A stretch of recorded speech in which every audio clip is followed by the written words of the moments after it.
పిల్లలు బాబుకి బర్త్డే విషయం చెప్పండి. స్వేచ్ఛ ఆగు. బాబుకి బర్త్డే విషయం చెప్పు. ఎందుకు చెప్పాలి సార్?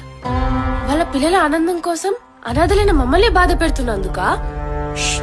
ఏం మాట్లాడుతున్నావు? అవును సార్, నిజమే మాట్లాడుతున్నాను. ప్రతి ఒక్కరూ పండగలని, పుట్టినరోజులని వాళ్ళ పిల్లల్ని తీసుకొచ్చి వేడుకలు చేసుకుంటుంటారు. ఆ సంతోషంతో పిల్లల నవ్వులు చూసి వాళ్ళ తల్లిదండ్రులు ఆనందంతో మురిసిపోతుంటారు.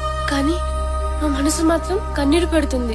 ఎందుకో తెలుసా సార్? వాళ్ళకి లాగా మాకు అమ్మ నాన్నలు లేకపోయారే, ఆ ప్రేమను మేము పొందలేకపోతున్నామే అనే బాధ సార్. పుట్టినరోజు వాళ్ళ జీవితాల్లో సంతోషాన్ని పెంచితే మా జీవితాల్లో దుఃఖాన్ని మిగులుస్తుంది. ఇలా ఒక్కరు కాదు, ఇద్దరు కాదు, సంవత్సరం పొడుగున ఎంతో మంది పార్టీల పేరుతో ఇక్కడ వేడుకలు చేసుకుంటూ ఆ బాధని మాకు గుర్తు చేస్తూనే ఉంటారు. పైగా 2 రూపాయల చాక్లెట్, 5 రూపాయల ఐస్ క్రీమ్ చేతికిచ్చి ఏదో మా జీవితాలే మార్చేసినట్టు 10 సెల్ఫీలు దిగి సోషల్ మీడియాలో పోస్ట్ చేసి మమ్మల్ని బిచ్చగాలని చేస్తున్నారు సార్. వేడుక అనేది మా గుండెల వెలితిని తీర్చేలా ఉండాలి, కానీ భారంతో అవే గుండెలు బరువెక్కేలా ఉండకూడదు సార్.